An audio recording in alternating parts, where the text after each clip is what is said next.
नमस्कार, मार्केट पंचनामे में आप सभी का स्वागत है। मैं हूं सुमित और हफ्ते का पहला कारोबारी सत्र भारतीय बाजारों में आज वैसे तो दायरे में कामकाज था फर्स्ट हाफ से, लेकिन सेकंड हाफ तक आते आते इंडेक्स में एक बढ़िया रिकवरी आई फ्रंटलाइन इंडेक्स में, निफ्टी में रिकवरी आई, सेंसेक्स में रिकवरी आई, निफ्टी बैंक भी रिकवर होकर फ्लैट बंद हुआ। लेकिन ब्रॉडर मार्केट्स में उतनी तेज़ रिकवरी नहीं थी, मिड कैप स्मॉल कैप दबाव के साथ ही बंद हुए।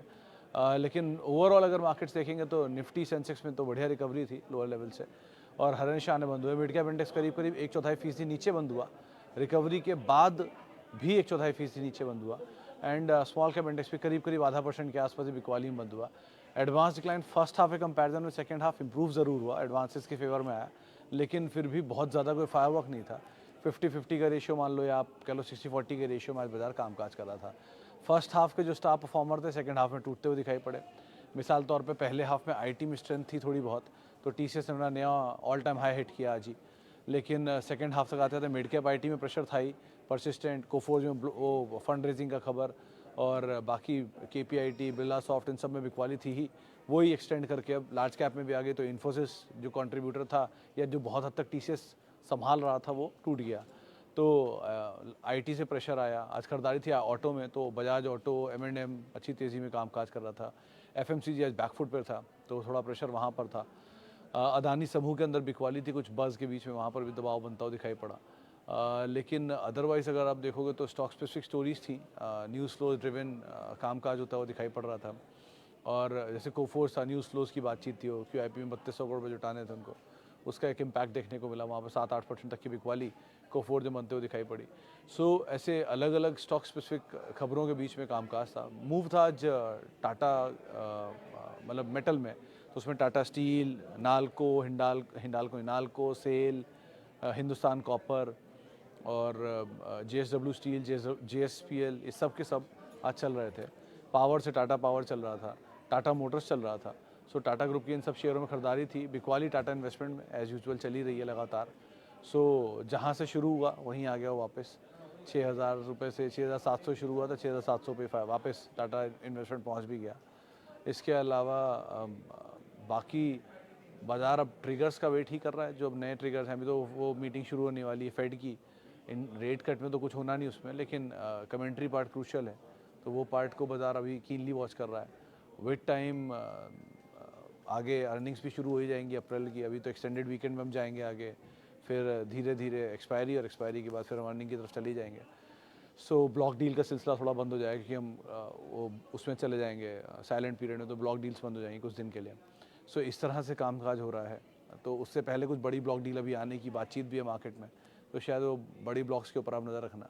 तो ब्लॉक डील सीज़न रहेगा अभी कुछ दिन तक, लगातार ब्लॉक्स आते रहेंगे, लेकिन वो अर्निंग सीजन के आसपास आके वो भी बंद हो जाएगा। सो फिर इलेक्शन है, तो ऐसे बहुत सारी चीज़ें आगे चल के अवेटेड है। लेकिन ओवरऑल मार्केट का जो मूड माहौल है, मतलब आज आशीष बहेती जी मौजूद थे, उनसे पूछा था मैंने कैसा लग रहा है मार्केट, तो उनका यही जवाब था कि बाज़ार में एटलीस्ट निफ्टी में तो डाउनसाइड लिमिटेड है, क्योंकि वहाँ पे बहुत सारे उसे कैरी करने वाले हैंड्स हैं, लाइक रिलायंस था सपोर्ट के लिए, या बैंक्स थे सपोर्ट के लिए, या एटलीस्ट आईटी था सपोर्ट के लिए। लेकिन निफ्टी बैंक के अंदर वीकनेस थोड़ी प्रिवेल कर सकती है, कि वहाँ पर बैंक्स में 2 ही बैंक चल रहे थे, एक्सिस और ICICI. So situation wise better side पर पोजीशन एटलीस्ट निफ्टी है कंपेरेटिवली निफ्टी बैंक के। 22,200 के टारगेट्स के लिए उन्होंने खरीदारी की राय दी थी। 21,900 का एक स्टॉप लॉस रख के चलने के लिए उन्होंने कहा था कि आप 21,900 का एक स्टॉप लेके आप लॉन्ग साइड पे जा सकते हैं 22,200 के टारगेट्स के लिए। तो ये राय आशीष बहेती साहब की तरफ से आते हुए दिखाई पड़ी थी निफ्टी को लेकर। अब सवाल जवाब का सिलसिला शुरू करेंगे और बातचीत करेंगे कुछ सवालों को लेकर जो कि अलग अलग माध्यमों से आ रहे हैं। तो सबसे पहला सवाल जो मेरे पास आना शुरू हुआ है वो है, sir I am holding Elecon shares 1003। Good है सर, अगर मतलब आपने कुछ आगे लिखा ही नहीं तो यही बोलूँगा अच्छी कंपनी है, होल्ड करिए। मतलब it's a good company, it's a class company, number भी बहुत अच्छा आए थे इसके, बट क्योंकि चला बहुत है सो ब्रीदर भी लेगा ही उतना ही, तो ब्रीदर लेने दीजिए। लेकिन अदरवाइज़ कंपनी की क्वालिटी में कोई खराबी नहीं है, स्ट्रॉन्ग मैनेजमेंट है, स्ट्रॉन्ग पेडिग्री का कंपनी है, आप आराम से इसको होल्ड कर सकते हैं सो फार। तो ओके सर,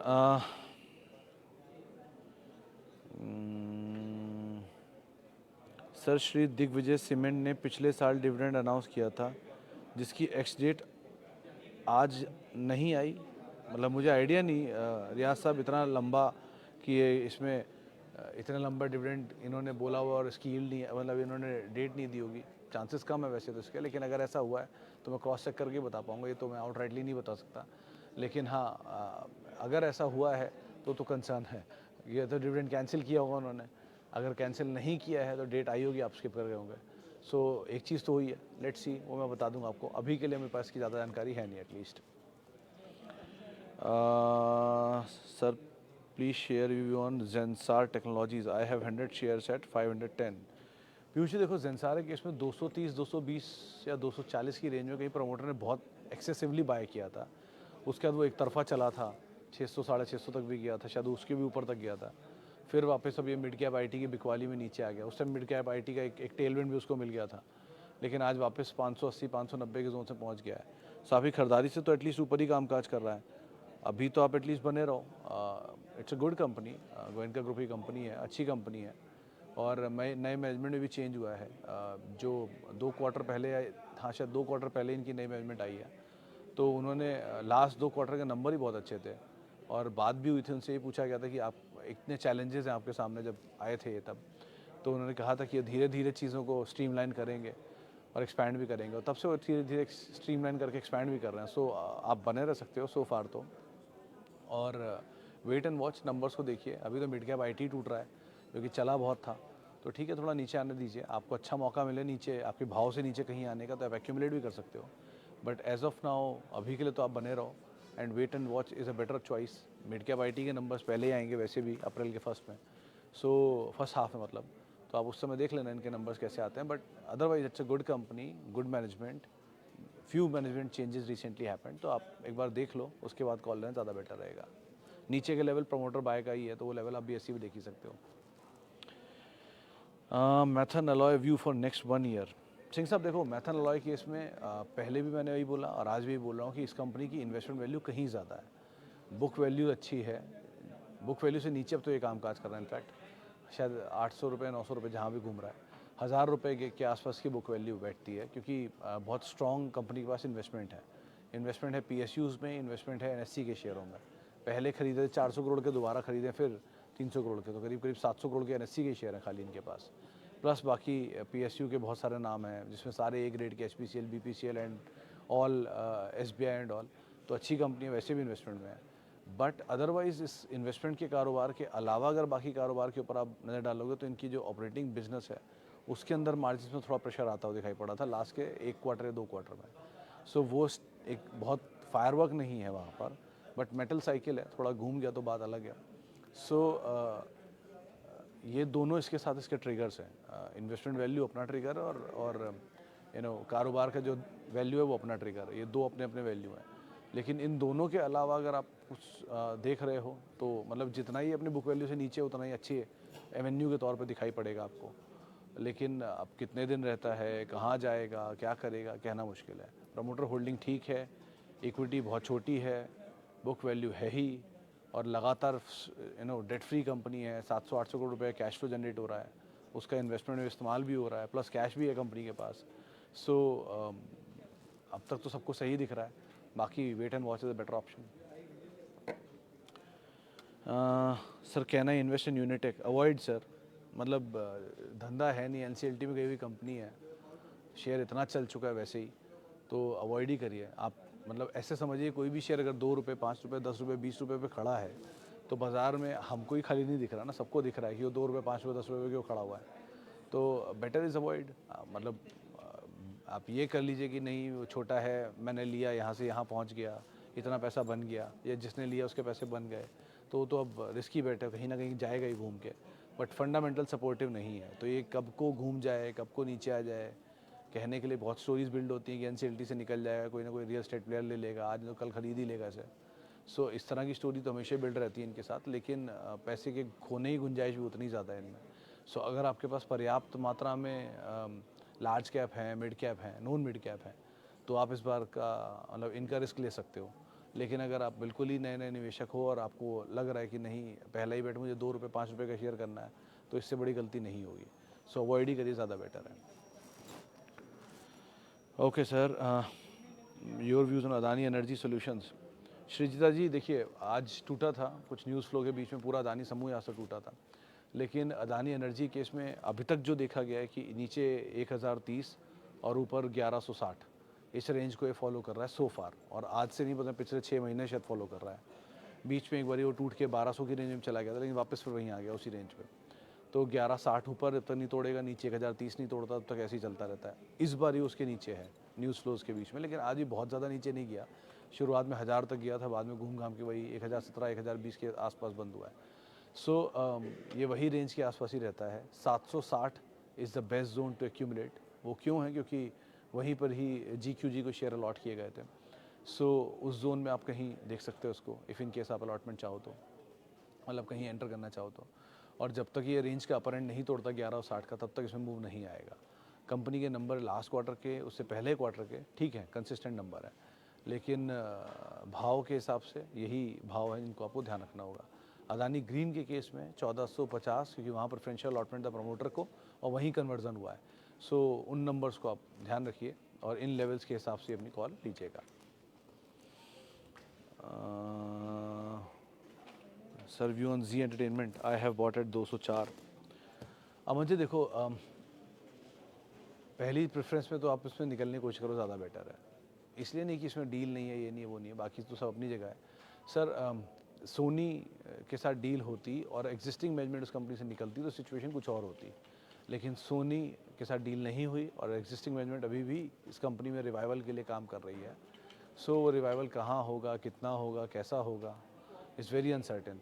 सो जब तक सर्टेनिटी नहीं आती तब तक यहाँ पे कंसर्न रहेगा ही। सो उसकी प्रेफरेंस को हटाने के लिए बहुत सारे और अच्छे अच्छे नाम हैं जहाँ पे आप जा सकते हो। मीडिया को भी छोड़ दो, अलग अलग सेक्टर में बहुत अच्छे अच्छे नाम हैं जिनमें आप जा सकते हो। सो इंस्टेड उनको ऑप्ट कर लो रादर देन जी एंटरटेनमेंट। तो जब तक यहाँ क्लैरिटी ना आ जाए, clarity is crucial her stock के केस में।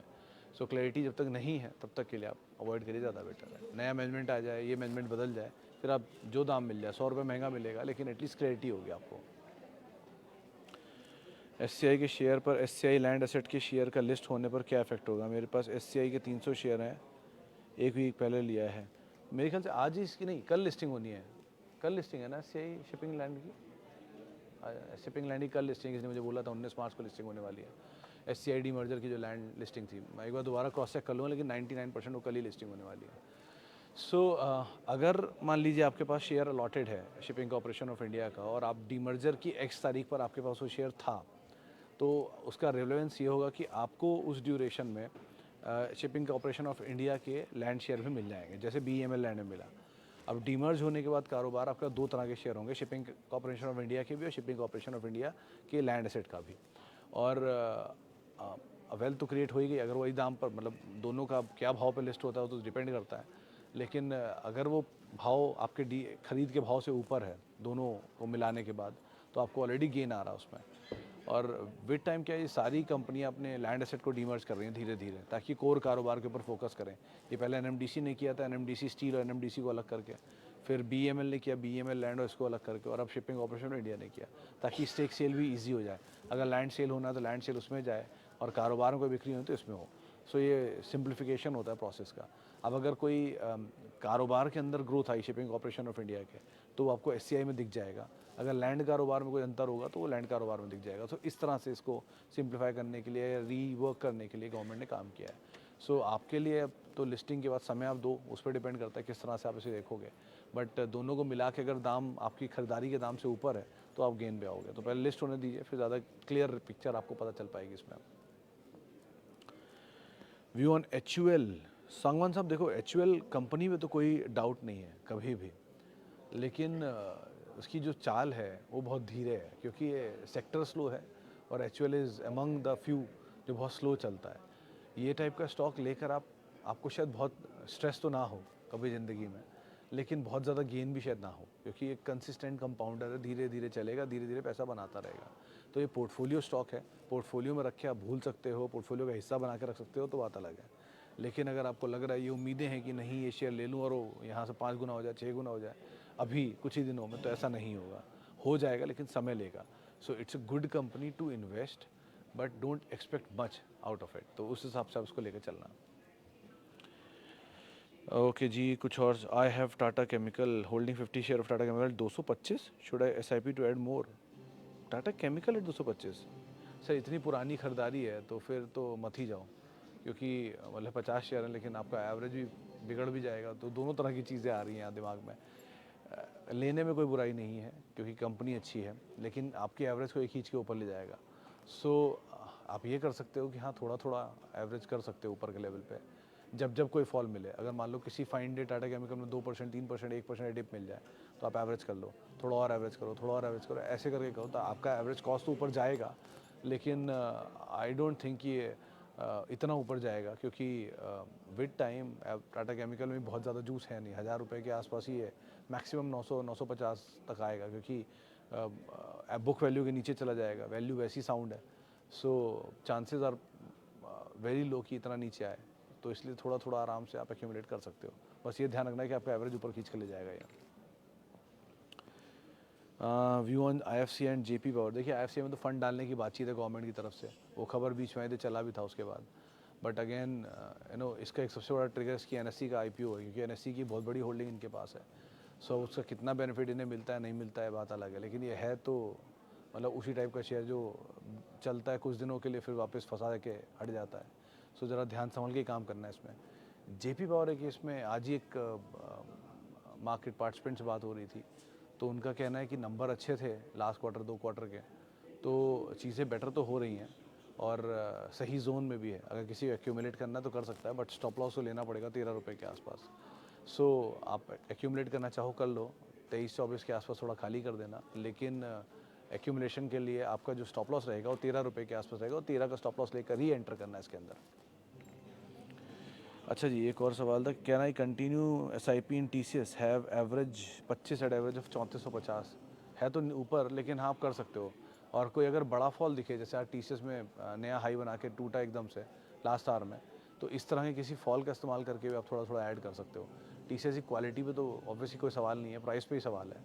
सो ऐसी सिचुएशन में आपको अगर एक्यूमुलेट करना है बड़ी क्वांटिटी में, मान लीजिए, तो आप आराम से एक्यूमुलेट कर सकते हो। बट एक ही चीज़ ध्यान रखना, आपको यहाँ पर समझना क्या है, मतलब आपको आपका गोल क्या है, कि आप TCS की क्वांटिटी लेकर रखना चाहते हो या TCS की प्राइस को से आप कन्विंस हो। अगर आपको लगता है 3450 is good price for me, अगर वो नीचे नहीं आएगा तो मैं नहीं लूँगा, तो मत लीजिए। अगर आपको लगता है नहीं मुझे TCS के 500 शेयर चाहिए ही चाहिए, तो आप धीरे धीरे एक्यूमुलेट करते रहिए, फिर क्या दिक्कत है। सो दोनों तरह में आपके ही गोल पे डिपेंड करता है आप कैसे उसे लेना चाह रहे हो। बट TCS को लेने में कोई प्रॉब्लम नहीं है, चाहे अभी ऐसे लो आउटराइटली या SIP में लो, या फिर कोई नीचे फॉल मिल जाए तो आराम से ले सकते हो, कोई ऐसा रिस्क नहीं है। थोड़ा बहुत नीचे आ जाया था, कुछ बाजार में बस घूम रहा है कि TCS में ब्लॉक आ सकता है, ऐसा बज़ है, अभी खबर नहीं है, बज़ है। तो अगर ऐसे बज़ में कोई कभी मान लो ऐसा बज़ कंफर्म भी हो जाता है और आ भी जाता है TCS में ब्लॉक, तो फिर आप कहीं नीचे ऐड कर लेना, क्या दिक्कत है फिर तो। ओके, चलिए कुछ और सवाल जो अलग अलग जगहों से आए उनको भी एक बार शामिल कर लेता हूँ। Sir please view on PVR INOX, Chola finance and Capri global. PVR INOX तो सर सेम क्लासिक केस है जो HDFC बैंक में है, वहाँ पर भी कंसोलिडेशन है, यहाँ पर भी कंसोलिडेशन है, वहाँ भी मर्जर हुआ है, यहाँ भी मर्जर हुआ है।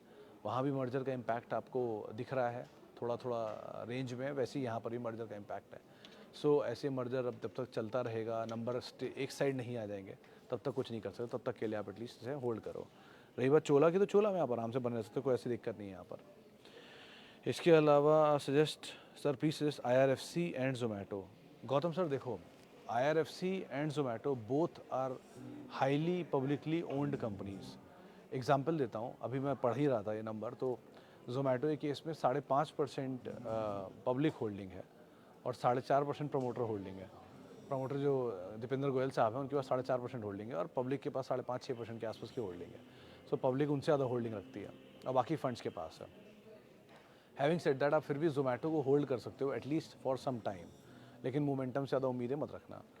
IRFC के केस में ये होल्डिंग करीब 18% के आसपास है जो पब्लिक की है, क्योंकि ऑलरेडी बहुत चला है और जब बहुत चलती है कोई चीज़ तो उसमें पब्लिक पार्टिसिपेशन बहुत बढ़ जाता है।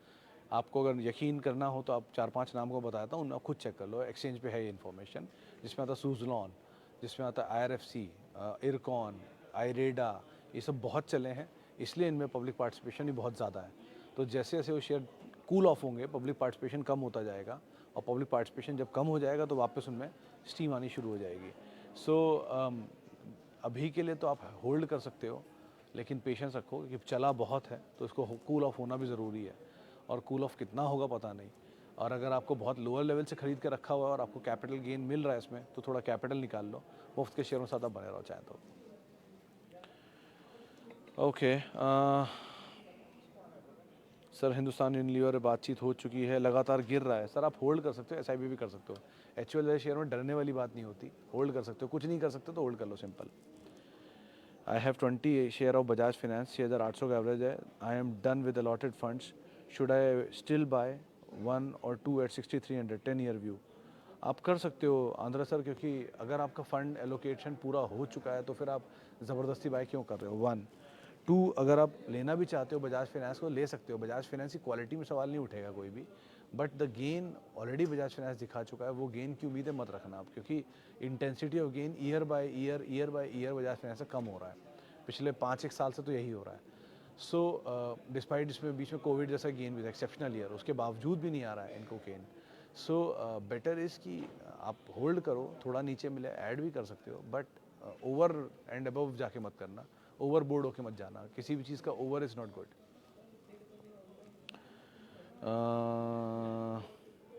यूनिलीवर बात हो गई, दिग्विजय सीमेंट पे हो गई, Credo Devyani international 150, what to do? I think अभी तो होल्ड ही करो एंड नंबर्स पे नज़र रखना। आज किसी का बाय था, सिटी का बाय था आज देवयानी पर, और उन्होंने अच्छे टारगेट भी दिए इसके अपसाइड के। इस क्वार्टर के नंबर में नज़र रखना, चीज़ें पिकअप करनी चाहिए यहाँ पर। सो अभी तो बने रहो, ज़्यादा बेटर है। एंड लाइकवाइज क्रीडो के केस में भी सर, लखन जी देखो, कोई भी नया IPO अगर आप लेते हो तो आपको एटलीस्ट 1 साल तो देना ही पड़ेगा उसको, उसके नंबर समझने के लिए। अगर आप लॉन्ग टर्म इन्वेस्टर हो तो, शॉर्ट टर्म हो तो फिर तो कोई दिक्कत ही नहीं, फिर तो आराम से आप एंटर करो और लिस्टिंग गेन में निकल जाओ। और रही बात क्रीडो के, तो अभी तो 25 साल पूरे हुए थे इनके, वो रिसेंट IPO 25 साल इनके नहीं, क्रीडो के नहीं था, वो कौन सी जीन्स कंपनी थी उसका हुआ था, मैं क्रीडो को मिस कर रहा हूँ। बट अदरवाइज़ क्रीडो के केस में एक ही बात बोलूँगा कि कोई भी नई कंपनी है, कोई भी नया IPO है, जब तक उसको 1 साल नहीं होता, लॉन्ग टर्म के लिए मत जाइए। शॉर्ट टर्म है, गेन मिला आपको निकल जाइए, लॉस मिला तो भी निकल जाइए, सीधा रूल होता है ये शॉर्ट टर्म के लिए। सो इस हिसाब से अपनी रणनीति बनाइएगा। चले, फिलहाल अब इतने सवालों को शामिल करूंगा, माफ़ी उन सभी लोगों से जिनसे बातचीत नहीं हो पाई। बहुत बहुत शुक्रिया उन सभी लोगों का जिन्होंने सवाल पूछा। आपसे मुलाकात होगी अब 5:30 बजे शाम को, और आप मेरे साथ जुड़ सकते हैं @सुमित रिसर्च, मेरा ट्विटर हैंडल है। किसी भी निवेश से पहले अपने वित्तीय सलाहकार की राय ज़रूर ले लें। नमस्कार।